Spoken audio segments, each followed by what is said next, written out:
சரி பிள்ளைகள், இன்றைக்கி நாங்கள் பார்ப்போம் ஒரு பல்லணு அயன்களை எவ்வாறு பெயரிடுறதுன்னு சொல்லி. இப்போ பல்லணு அயன்களை பொறுத்தவரையில் கற்றையனும் இருக்கலாம், அணையனும் இருக்கலாம். ஆனால் கற்றையன் எங்களுக்கு பெரிதாக கிடையாது. எனவே கற்றையன்கள் வார நேரம் அந்த கற்றையன்களை நாங்கள் இயம் என்கிற ஒரு விகுதியோடு நாங்கள் என்ன செய்ய வேண்டியிருக்குதுன்னு சொன்னால் இந்த இடத்துல எழுத வேண்டியிருக்குது. இயம் சரித்தானே. அணையன்களை பொறுத்தவரையில் ஐட், ஏட் என்கிற விகுதிகளை நாங்கள் போட போகிறோம். யாருக்கு எவ்வாறு பயன்படுத்த போகிறோம்ங்கிறத இன்றைக்கி நாங்கள் என்ன பார்ப்போம். சரி, இப்போ நாங்கள் முதலாவது பார்ப்போம் இந்த இடத்துல. சரியா, எங்களுக்கு கற்றையன் NH4+ இருக்குது. இந்த NH4+ எவ்வாறு பெயரிடலாம்?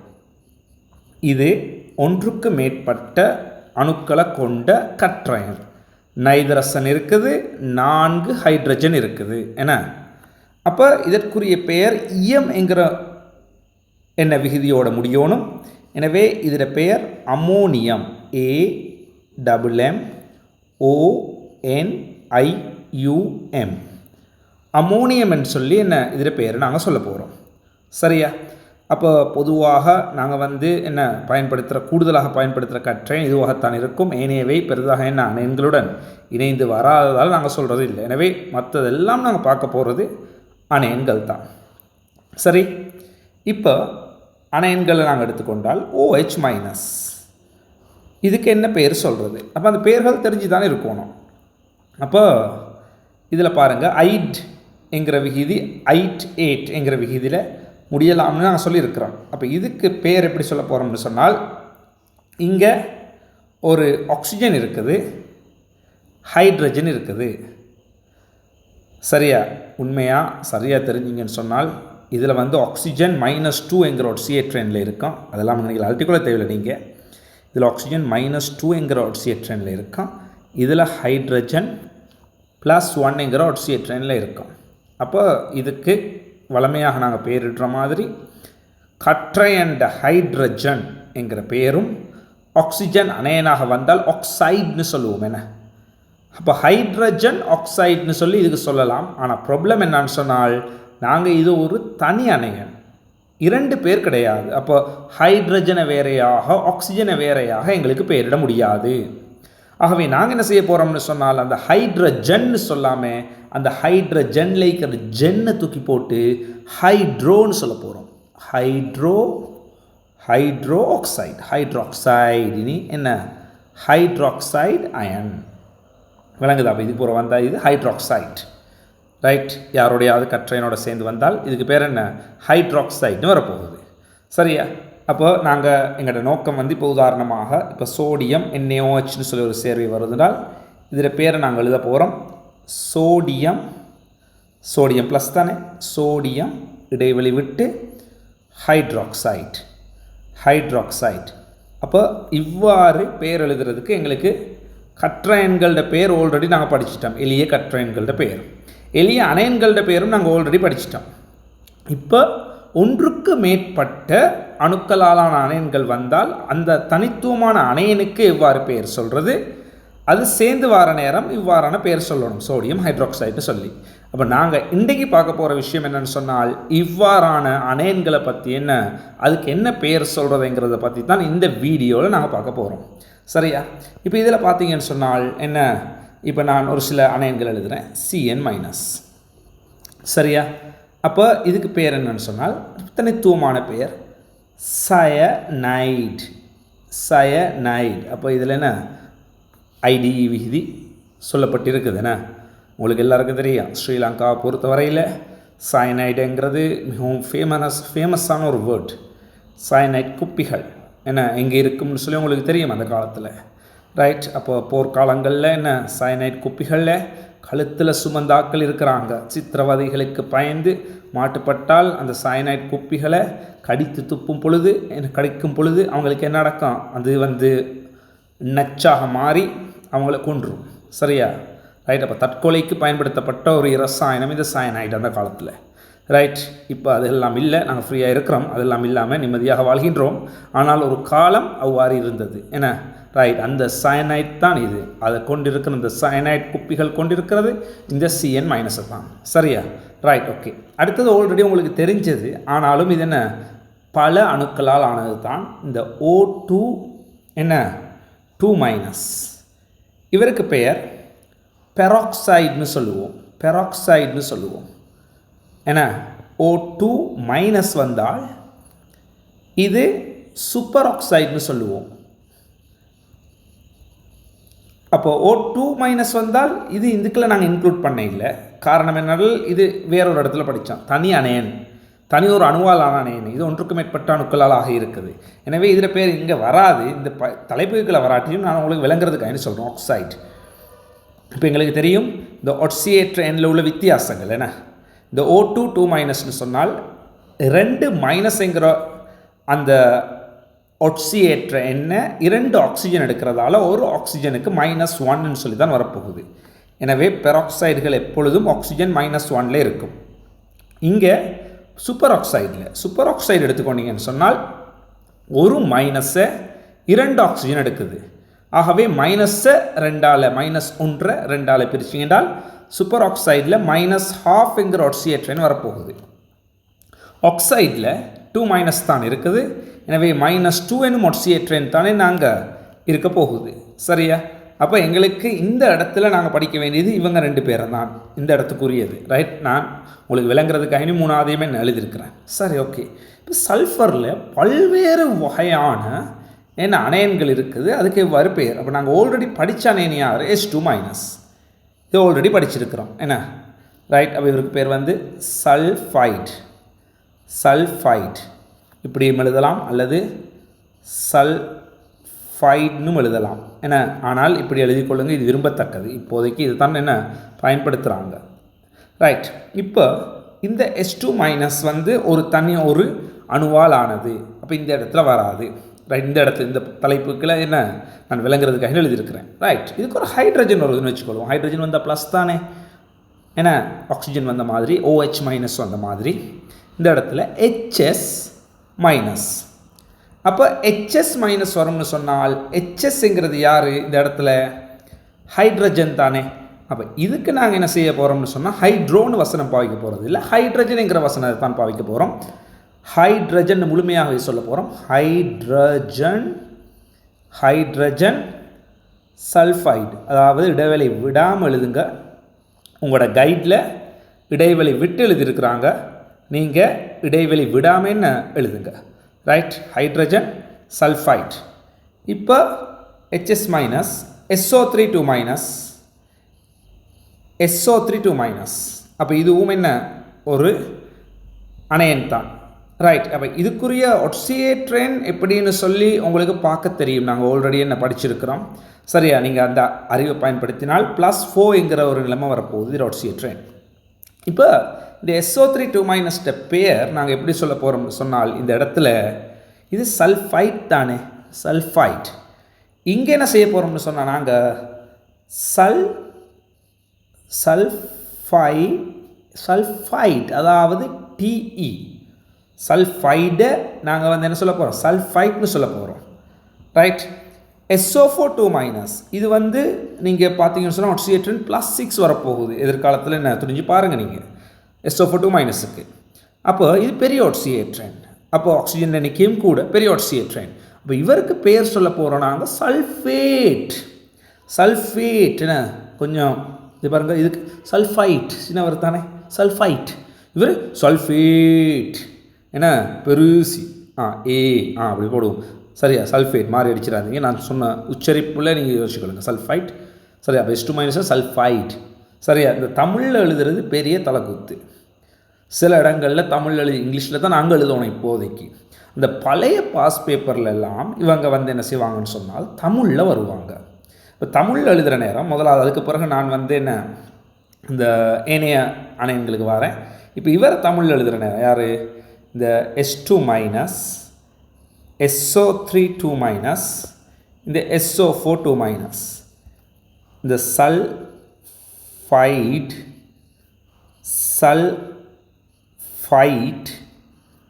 சல்ஃபேட் எப்படி எழுதுவாங்கன்னு சொன்னால் இது எழுதுவாங்க சல்ஃபைட்டு. சல்ஃபைட்டு இது எழுதுவாங்க சல்ஃபைட்ரு.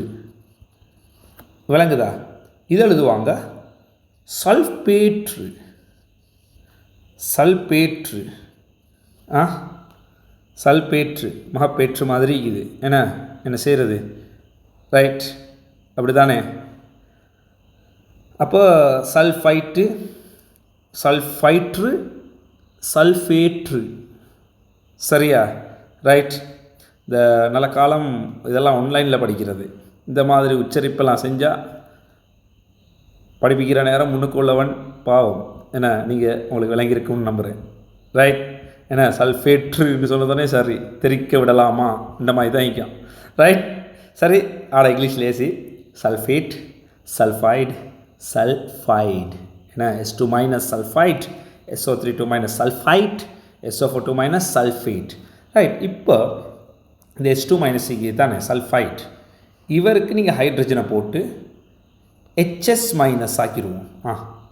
அப்போ அவருக்கு நாங்கள் சொன்னோம் ஹைட்ரஜன் சல்ஃபைட்னு சொன்னோம். அப்படி தானே? ஹைட்ரஜன் ஆல்ரெடி சொன்னோம். எப்படி? ஹைட்ரஜன் சல்ஃபைட், சல்ஃபைட்னு சொன்னோம். SO3 மைனஸ், இவருக்கு நாங்கள் ஒரு எச்சை போட்டால் இங்கே ஒரு மைனஸ் வரும். ரைட். HSO3 minus. இவருக்கு என்ன பேர்? Hydrogen, hydrogen sulphide. இப்போ SO4 மைனஸுக்கு போட்டால் ஒரு ஹைட்ரஜன் HSO4 மைனஸ்னு வரும். இப்போ இவருக்கு பேர் என்ன? Hydrogen sulphate.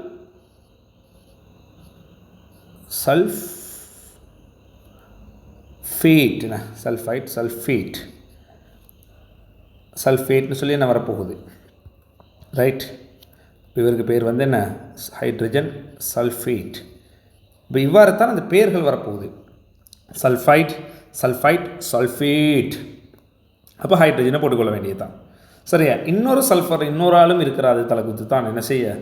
Right. H2O3 2 minus. இவருக்கு பெயர் தயோ சல்ஃபேட். Thio sulphate. விளங்குதா? THIOSUL sulphate. இந்த சல்ஃபேட்டுக்கு தான் என்ன? ஹைட்ரஜன் இல்லை, இங்கே இன்னொரு சல்ஃபர் இருக்குது. ரைட். எனவே ஹைட்ரஜன் சல்ஃபேட்டுங்கிறதுக்கு பதிலாக தயோ சல்ஃபேட்னு சொல்லி என்ன இதுக்கு பேர் சொல்ல போகிறோம். சரியா? ரைட். இப்போ நைதரஸ் அண்ட கேஸ், அவரும் பல்வகைமையாக இருக்கிறாரு. இந்த அளவுக்கு இல்லாட்டியும் இருக்குது. N3 மைனஸ், இதை நாங்கள் படிச்சிருக்கிறோம் ஆல்ரெடி. எப்படி? நைட்ரைட். நைட்ரைட்னு நாங்கள் படிச்சிருக்கிறோம். இப்போ எங்களுக்கு வரப்போகுது NO2 minus, NO3 minus. NO2 மைனஸ்க்கு வரப்போகுது என்ன? ஐட் விகுதி, நைட்ரைட். இந்த ஐட்டும் மாறக்கூடாது, அதுக்கு தான் நான் ஸ்பெஷலாக சொல்கிறேன். இதுக்கு என்ன பேர்? நைட்ரேட். நைட்ரேட். விளங்குதா? இப்படியே அந்த பேர்களை என்ன சொல்லிக்கொள்வோம். சரியா? ரைட். இப்போ திரும்ப வருவோம். குளோரினுக்கு எடுப்புமே Cl மைனஸ், இதை படிச்சிருக்கிறோம் குளோரைட்னு சொல்லி. இப்போ நான் 2 எழுதுகிறேன். ClO2 minus, ClO3 minus. அப்போது 2 மைனஸ் உள்ளது சின்னால். அப்போது குளோரைட், குளோரைட். ClO3 மைனஸ்க்கு என்ன பேர் வரும்? நீங்களே மனசில் சொல்லுங்கள். ரைட். குளோரேட். குளோரேட். என்ன? சரி. கார்பன்லேயும் ஒரு சில இதுக்கு பல்வகைமைகள் கிடையாது. என்ன? கிட்டத்தட்ட CO3 2 மைனஸும் HCO3 மைனஸும் இருக்குது. அப்போ லேசி எங்களுக்கு இந்த இடத்துல CO3 2 மைனஸ் வளமை போல் இதுக்கு ஒரு பேர் ஒன்று நிற்கும். என்ன? குளோரைட் மாதிரி கார்பனிக்கிறதால கார்பனேட். என்ன? இவர் தான் பெரிய ஆள், இதுக்கு அங்கிட்டு பெரிய ஆள் ஒன்றும் இல்லை, சின்னாலும் இல்லை. எனவே கார்பனேட். இப்போ நீங்கள் கேள்விப்பட்டிருப்பீங்க இந்த கார்பனேட்டும். கார்பனேட்டட் ஜூஸ் அப்படின்றால் சோடா. என்ன? சாதாரண ஃபென்டா, கொக்கா கோலா, சோடாக்கள். ரைட். இதெல்லாம் ஸ்ப்ரைட், இதெல்லாம் என்ன? கார்பனேட்டட். இப்போ கார்பனேட்னா CO3 2 மைனஸ் உள்ளே இருக்குது. அடிக்கடி கேள்விப்பட்ட பேர் தானே. அதில் பேர் அந்த கார்பனேட் வந்தது CO3 2 மைனஸ், கார்பனேற்றப்பட்ட. என்ன? CO3 2 மைனஸ் ஏற்றப்பட்ட. Right. Carbonated juice. HCO3 minus, இவருக்கு பேர் வந்து என்ன? Hydrogen carbonate. என்ன? Hydrogen carbonate. கார்பனேட்னு சொல்லி என்ன சொல்லுவோம், ஹைட்ரஜன் கார்பனேட். இன்னொரு ஆளி இருக்குது, கொஞ்சம் கரைச்சல் தான், C2O4 2-, H2O3 2-க்கு இப்படி தயோசல்ஃபேட், இது தயோ கார்பனேட்னு நினச்சிடாதீங்க, அப்படி இல்லை. இதுக்கு பேர் ஆக்சலேட். விளங்குதா? ஆக்சலேட், ஆக்சலேட் தெரிஞ்சிருக்கணும், ஆக்சலேட். சரி, ரைட். இப்போ எங்களுக்கு என்ன, பொஸ்பரஸுக்கும் அதே மாதிரி இருக்குது. P3-, P3- உங்களுக்கு தெரியும், போஸ்பைட், நீங்கள் படிச்சிருக்கிறீங்க, போஸ்பைட். இப்போ இங்கே நாங்கள் பார்க்க போகிறது வந்து PO3 2-, PO3 3-, PO4 3-. இவர் என்ன சின்னவர் தானே, போஸ்பைட், போஸ்பைட். இவர் பெரியவர், 4 இருக்குது, போஸ்பேட். எல்லாத்துக்கும் ஒரு சிஎட்னு பார்த்துக்கிட்டு தேவையில்லை, 3 இந்த சின்னவர், 4 இந்த பெரியவர்னு பார்த்துக்கொள்ளலாம். Right, okay. இப்போ இந்த பொஸ்பேட்டை பொறுத்த வரையில் என்ன, ஒரு ஹைட்ரஜன் வந்தால் HPO4 2- வரும். இங்கே 2 ஹைட்ரஜனாக வர்றதுக்கு வாய்ப்பு இருக்குது, H2PO4- வரும். ஒரு ஹைட்ரஜன் வந்தால் நீங்கள் எழுதுவீங்க வளமை போல் ஹைட்ரஜன் பொஸ்பேட், ஹைட்ரஜன் பொஸ்பேட். 2 வந்தால் நீங்கள் எழுத வேண்டியது 2 ஹைட்ரஜன். எனவே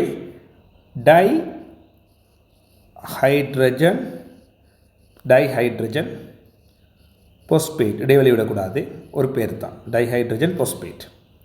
சரித்தானே? ரைட். இப்போ சில நேரத்தில் உலோகங்களோட ஆக்சிஜன் அயனிகள் வரும். இப்போ உதாரணமாக எலுமினியம் 2 ஆக்சிஜனோட சேர்ந்து Al2- இருக்கும். அப்படி இது எலுமினியம் தானே, எனவே எல்லாத்துக்குமே என்ன 8 விகிதி தான். என்ன, எலுமினேட், சாரி இதில் எழுதணும், எலுமினேட். அதே இடத்துல ஜிங்க் வரும், ZnO2 2-. எனவே இதுக்கு பேர் ஜிங்க் வர்ற பேர் ஜிங்கோட, ஜிங்கோட 8, ஜிங்கேட். விளங்குதா? CrO4 2- வரும், குரோமியம் இது. எனவே குரோமேட். பிரச்சனை என்னன்னு சொன்னால், இப்போ Cr2O7 2- ஒன்று இருக்குது, இதில் 2 குரோமியம் இருக்கிறதால டை குரோமேட்னு சொல்லணும், டைக்ரோமேட் இதோட பேர், டைக்ரோமேட். அடுத்தது MnO4 2-.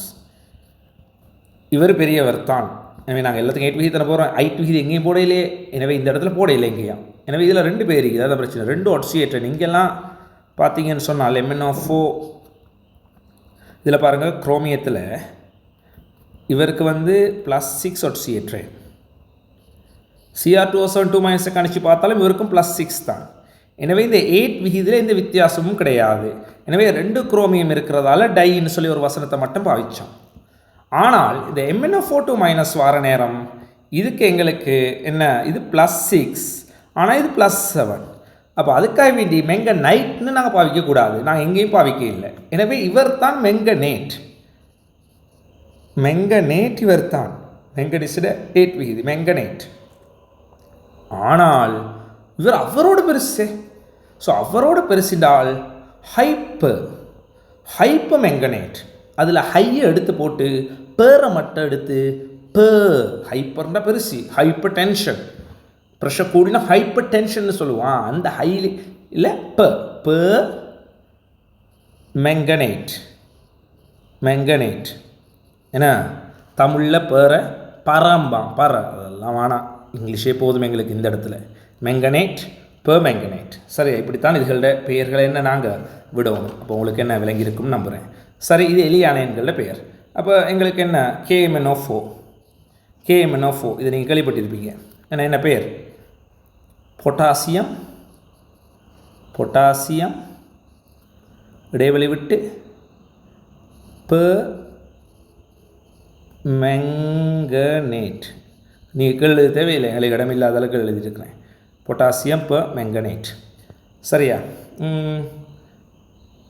NaClO3, ClO2 ஐட் வந்தது, குளோரைட், இது குளோரேட். சோடியம்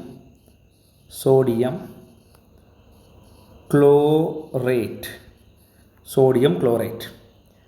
இப்போ பார்ப்போம், CaC2O4 முக்கியமான ஒரு ஆள். இவருக்கு பேர் கல்சியம் ஆக்சலேட்.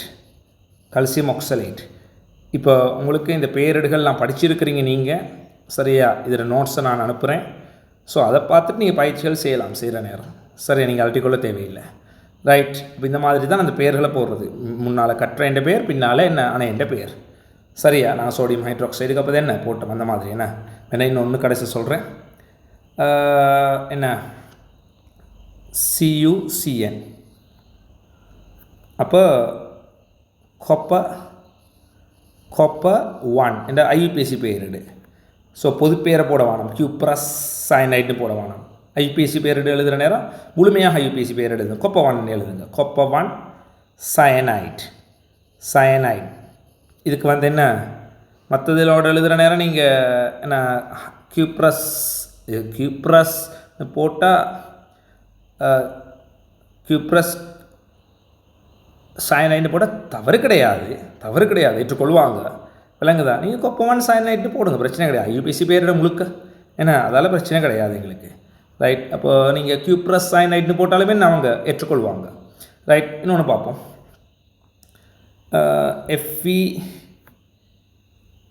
FeSO3 அயன்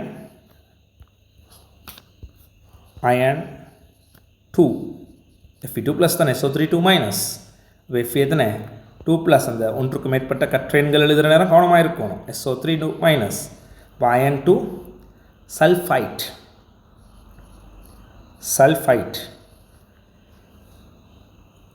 சரியா? ரைட். இப்போ நாங்கள் பார்ப்போம் அசேதன அமிலங்களோட பேர் எப்படி போடுறது. இன்னொரு பாட்டு அது அசேதன அமிலங்களோட பெயர். இது கடைசி பாட்டம் கூட. சரியா? இந்த அசேதன அமிலங்களை எங்களுக்கு 2 வகையாக வகுக்கலாம். ஒன்று ஆக்சிஜனை கொண்டிராத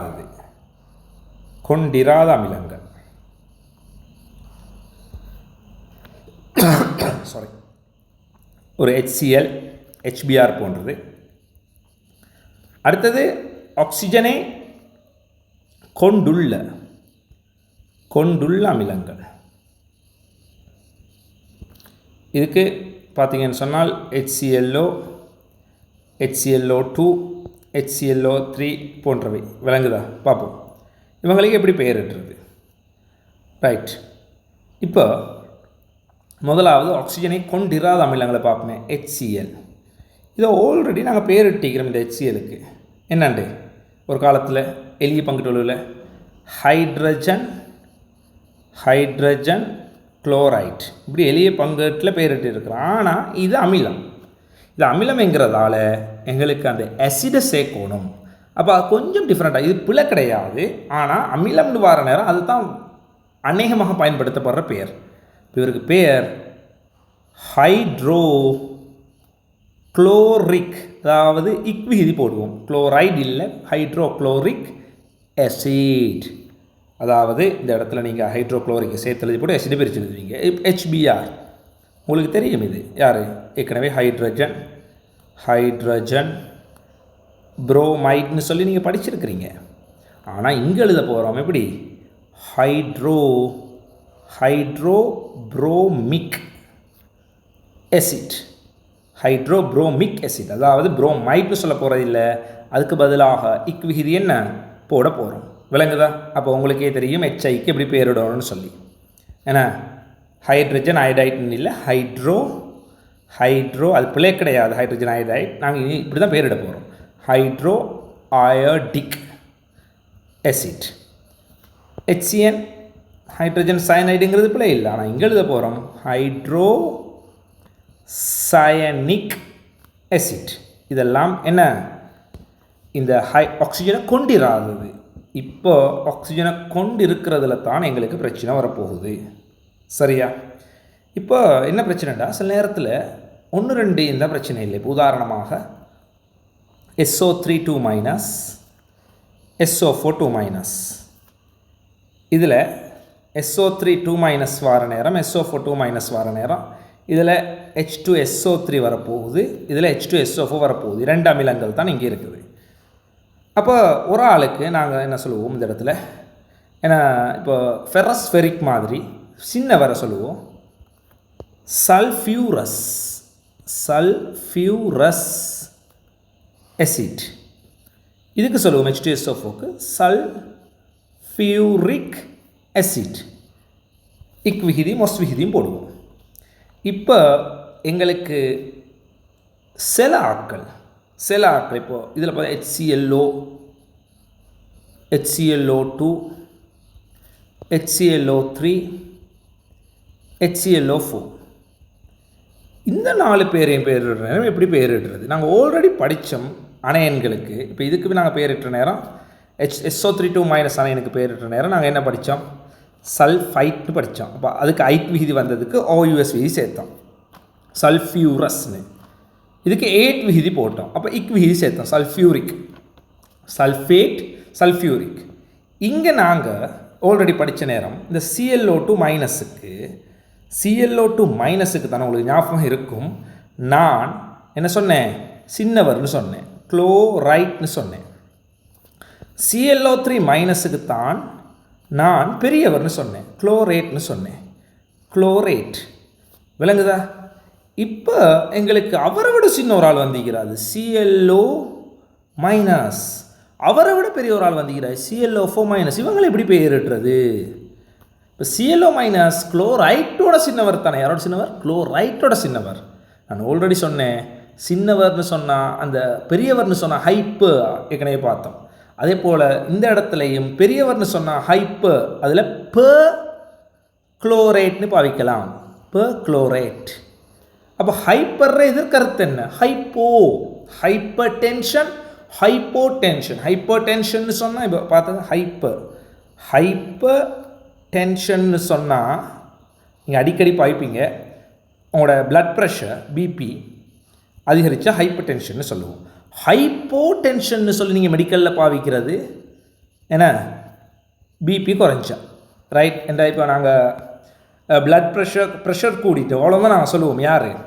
இந்த சாதாரண மக்கள் ப்ரெஷர் ஒரு கூட இருக்குது, நீங்கள் அப்படி தானே பேசுவீங்க. நீங்கள் டாக்டர் ஆகினதுக்கு போகிறோம், விளங்குதா? நீங்கள் பிபின்னு சொல்லி அந்த பிளட் ப்ரெஷர் பிபி என்ன பிளட் ப்ரெஷர்னு சொல்லுவோம். நீங்கள் பிபி கூட பிபி குறவுன்னு சொல்லி இன்னும் நல்லா டெக்னிக்கலாக பேசணும் படிக்கிறேன்னு சொன்னால் அந்த என்ன அதுக்குள்ளே டேர்ம் ஹைப்பர் டென்ஷன், ஹைப்போடென்ஷன்னு சொல்லுவீங்க நீங்கள், சரியா? Medical term. அப்போ அந்த பேர் தான் இது, அந்த பேர் தான் அந்த குளோரைட். அப்போ இதுக்கு குளோரைட்னு சொல்லுவோமா? அது கிடையாது. என்ன குளோரைட் குளோரைட்னு நல்லா இல்லை. ஏன்னா ஹைப்போனே முழுசாக சொல்ல போகிறோம். என்ன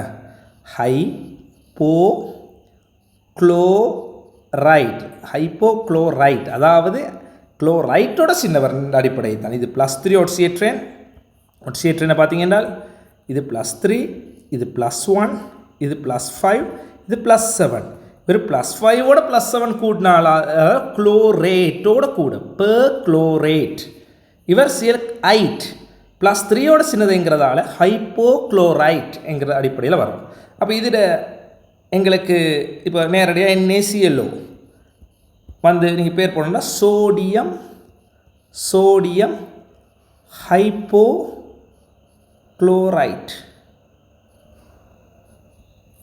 விளங்குதா? ரைட். அப்போ NaClO2 சோடியம்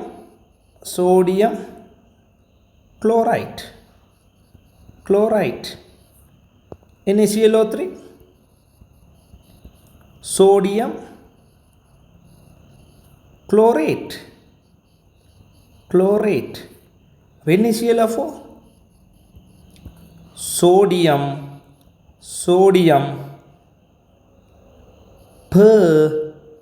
குளோரேட். இதுதான் பெயர். விளங்குதா? இப்போ அமிலம்னு வர நேரம் இப்போ ClO- HClO இது HClO2 HClO3 HClO4 வர நேரம் இதுக்கு நாங்கள் சோடியம் மாதிரி என்ன சோடியம் பெர்குளோரைட் மாதிரி ஹைட்ரஜன் பெர்குளோரைட்னு இங்கே பாய்க்க போகிறது இல்லை HClO4க்கு. சரியா? இங்கே பயன்படுத்த போகிறது வந்து நாங்கள் என்ன HClO2 வளமை போல் குளோரைட் தானே, சல்ஃபைட் மாதிரி. சல்ஃபைட்டுக்கு நாங்கள் எவ்வாறு சல்ஃபைட்டுக்கு என்னென்னு பாய்ச்சோம்? இதாக இருக்குது தானே, சல்ஃபைட்டுக்கு OUS விதி பாய்ச்சம் தானே. அந்த மாதிரி இந்த இடத்துல குளோரைட்னு இருக்கிற ClO2- நாங்கள் பயன்படுத்த போகிறது குளோரஸ் ஆசிட். அப்போ அடுத்தவருக்கு குளோரிக் acid. Chloric acid. அப்போ அவரோட தாழ்ந்தவர் குளோரஸ் ஹைப்போ தானே. அப்போ ஹைப்போக்ளோரஸ் acid. Hypochlorous acid. அவரோட கூடினவருக்கு ஹைப்பர்னு சொல்கிறது இல்லை ப மட்டும் தான் சொல்கிறது. ப குளோரிக் acid. பெர்க்ளோரிக் acid. HClO4 வர நேரம் என்ன எங்களுக்கு பெர்க்ளோரிக்னு வரும். பெர்க்ளோரிக் acidனு வரப்போகுது. இவ்வாறு தான் பேரிடணும். அப்போ இதை கொஞ்சம் ஒழுங்காக கவனிச்சுக்கொள்ளணும். என்ன இன்னொருக்கா சொல்கிறேன். ClO மைனஸில் நாங்கள் ClO2 மைனஸ் எடுத்தோம். அதுக்கு தான் நாங்கள் குளோரைட் அந்த சல்ஃபைட்னு சொன்ன மாதிரி குளோரைட் சின்னவர்னு எடுக்கிறோம். அவரை தான் அவரை விட சின்னது +1. அப்போ ஹைப்போன்ற வசனம் போட்டோம். Hypo chloride. அதே போல் குளோரைட்டை தான் நாங்கள் பெருசின்னு எடுக்கிறோம். அவரை விட பெருசி ClO4 மைனஸ் என்ன. எனவே பெர்க்ளோரைட்னு சொன்னோம். இப்போ பேரிடுகளும் என்ன அதே மாதிரி எப்படி நாங்கள் SO3 2 மைனஸ் SO4 2 மைனஸுக்கு பேரிட்டோமோ அதே மாதிரி அடிப்படையை வைத்து சல்ஃபியூரஸ் எசிட்னு பாவித்த மாதிரி இங்கே குளோரஸ் எசிட். சல்ஃபியூரிக் எசிட்னு SO4 2 மைனஸுக்கு போட்ட மாதிரி H2SO4 சொன்ன மாதிரி இங்கே குளோரிக் எசிட். அவரோட சின்ன ஒரு ஆள் இருந்தாது. எனவே ஹைப்போக்ளோரஸ் எசிட். அவரோட பெரிய ஒரு ஆள் இருந்தாது பெர்க்ளோரிக் acid.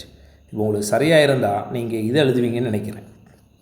HBRO, HBRO2, HBRO3, HBRO4 என்னோட சேர்ந்து நான் சொல்கிற நேரம் நீங்களும் சொல்லிக்கொள்ளுங்க. HBRO2 அதில் பேர் என்ன உங்களோட மனதால் சொல்லுங்கள் பார்ப்போம். HBRO2 right. இங்கே எப்படி இவரைத்தான் நாங்கள் அடிப்படையாக வைக்க போகிறோம். இவரை வந்து நாங்கள் இப்படி குளோரஸ் எசிட்னு சொன்னோமோ என்ன இவரை வந்து நாங்கள் புரோமஸ் எசிட்னு சொல்ல போகிறோம். புரோமஸ் எசிட். இவர் எப்படி நாங்கள் குளோரிக் எசிட்னு சொன்னோமோ அதே போல் இவருக்கு பேர் புரோமிக் எசிட். HBRO என்ன புரோமஸோட சின்னவர். எனவே ஹைப்போ புரோமஸ் எசிட். இவர் புரோமிக்கோட பெருசவர். எனவே ஹைப்பர்ப்ரோமிக் எசிட்னு சொல்ல போகிறோம். ஹைப்பர்ப்ரோமிக் எசிட்னு சொல்ல போகிறோம். சரியா? அப்போ ஹை வராது, பர்ப்ரோமிக் எசிட்னு சொல்ல போகிறோம். ஏன்னா ஹைப்பர் வராது, ஹையல் எடுத்துடணும்.